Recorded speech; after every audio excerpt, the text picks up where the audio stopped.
All right, guys, Professor C, we're looking at Block 4, Lesson 2. I'm here with Coach Rajan.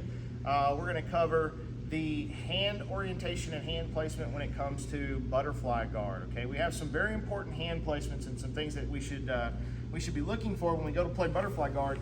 Now, as coaches, we're going to have to run through this and figure out some creative drills, okay? As athletes, it's just important for you to sit here and absorb what I'm giving you, and then come in and try to represent that on the mat some, work through some of that with your opponents, okay? So first thing we're looking at doing here is understanding that when I shoot my butterflies in, I'm working into butterfly guard, it's absolutely imperative that I get a grip around the back in some form or fashion. Now, if we're talking about no-gi, looking at kind of just getting around and getting a grip here, and I'm starting to try to dig up underneath my opponent. Now, if it's gi, it makes it all that much more simple because I'm gonna come around, I'm just gonna simply get a grip on the belt. Now, once I get the grip on the belt, I can start to work to my tilted butterfly position and start getting some elevation in here, and I can start to kind of play my game. So the first thing we want to do is we want to work both sides. So I'm shooting inside, getting my hooks. Now I've got a belt grip, okay? And I'm locking and I'm controlling my opponent's waistline, okay? Very next thing that we want to look at is we want to get to a body lock position. So if I can shoot inside, I can get to that belt, got a really, really good position to affect my opponent, start to elevate them. The ultimate goal is to elevate, but I can also kind of work around now. Now, if it's no-gi, I can really get in here and I can get a hold of their body and I can X-grip my hands around the back. So I've got this double grip around the body lock right here and I can control their hips, okay? So another grip that we're looking at is over the shoulder versus under the shoulder. Now, many times we find ourselves in butterfly guard, not necessarily sitting upright. Sometimes we end up getting drove to our back, or we're kind of in that tilted position, and we have to know the difference in where we're trying to grab. Now, the first one we're gonna look at is just a single grip under the belt here. Again, it's the first one we were talking about. Now, in sequence here, I'm working on shooting inside for a tilted butterfly. Now, when I say tilted, my foot is just kind of inside, and I'm hooking here. My other foot is active, and it's up off the mat, and now I've got my grip under the belt right around the hip here. Okay, now it's tilted. Now, what we're gonna do is we're gonna shift to the opposite side, and we're gonna work on the other side. I scoot over, put the hand underneath.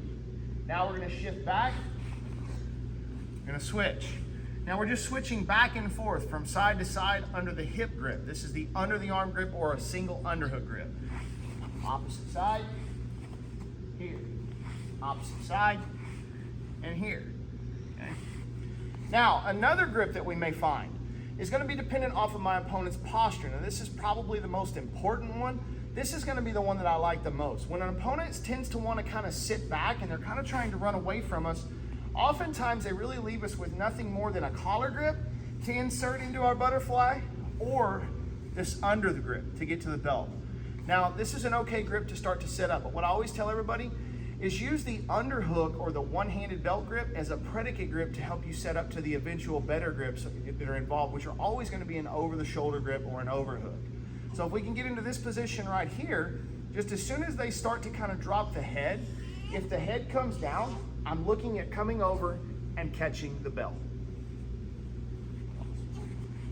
We just talked about an over-the-shoulder grip. Now, what it's important to understand is we have to have the ability to switch our overhook, okay? Now, again, why is the overhook important? Overhook is important because a lot of times what we'll find is as we get this belt grip right here, our opponent has a tendency sometime, maybe they dive for like a body lock, or maybe they just drop their head and they start trying to pressure me to my back. If I wind up finding myself underneath here and I'm working on getting elevation, I definitely have to be able to understand I want to go over the top and get to an overhook grip so I can stretch this opponent back out.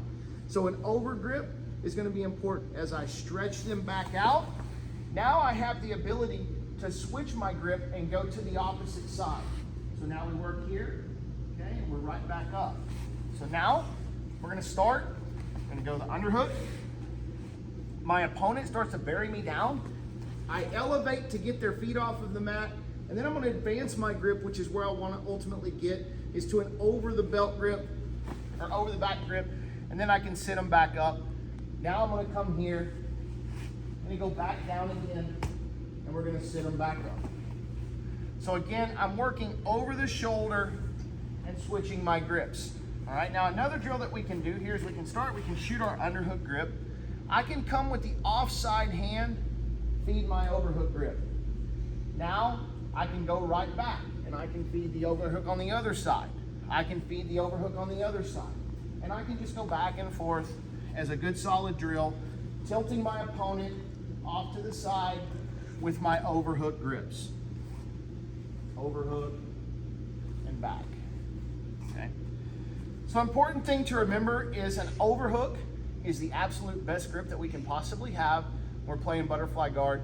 Why? Biggest reason why it's important to understand is because we can affect the hip line. Meaning, if I come over the back and I've got this grip and I catch my opponent's hand, as I lay back, my hand works in concert with my elevators and it helps get their feet up off the ground. So ultimately I can hit them in the butterfly sweep. The butterfly sweep is exactly what we want 99 times out of 100 here. So if you notice, as I come back and I have my elevators, I can lift her with the belt and bring her up, okay? Now, if we don't have that, ultimately we're looking at like an underhook here so that we can affect them and lift this way. We don't have that grip down by the base of the back. So the next grip we're gonna take a look at is gonna be an overhook as if we're going for the belt, and let's say we just can't get to the belt. We can get to this far side on the gi, but we can't find the grip or we just can't get to it. As soon as I get an option that I know that I'm not gonna get this, what I'm gonna do is I'm gonna feed the gi underneath and I'm gonna grab here. Now this is gonna be similar to a belt grip in that it locks down the shoulder and it keeps them from being able to run away from me, and I still have the ability to affect the shoulder and start to elevate into my butterfly grip, into my butterfly sweep. So we're gonna start here, single hand grip. I'm gonna feed to the overhand grip. I'm gonna turn to the side. Now I realize I can't get it, so I'm gonna feed the collar to my hand and I'm gonna lay back and elevate. I'm gonna come back up, do the same thing. This time I'm gonna shoot this side. I'm going over. I'm gonna sit off to the side, okay? Now I'm gonna feed my collar to this hand, grab my hand, and I'm gonna lift. We're going back down, okay? So again, your next grip, after we do this drill, simply shooting over the shoulder, then you're just gonna grab the collar and you're gonna feed to your hand. Now this is specifically for the gi, okay? So again, shooting my hand for the underside grip, advancing to the overside grip, take my hand, feed to the collar. Now I'm getting off to the side and I've got my collar grip for the butterfly. Shoulder grip, we're gonna talk about the importance of catching the post hand. Now when we talk about butterfly guard, the most important thing that we're looking to do here is we're looking to hit a butterfly guard sweep. A butterfly sweep is nothing more than this hand is getting caught, taking their post out like taking it out from a table.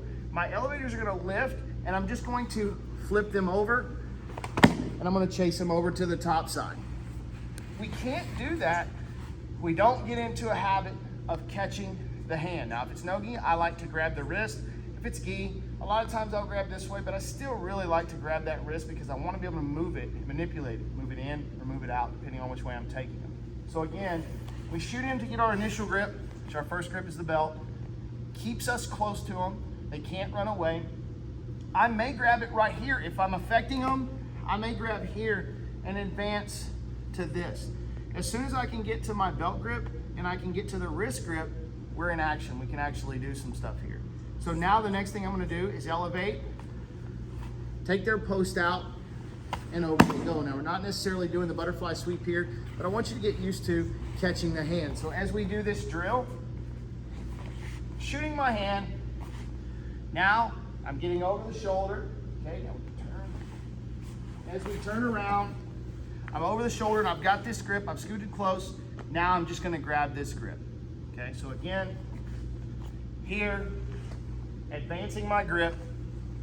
Now if she posts that hand, I can grab it, and I'm just gonna grab it so that I've actually got access to it so she can't post out any further and stop any attempts I may have to sweep. Next grip is grabbing the wrist.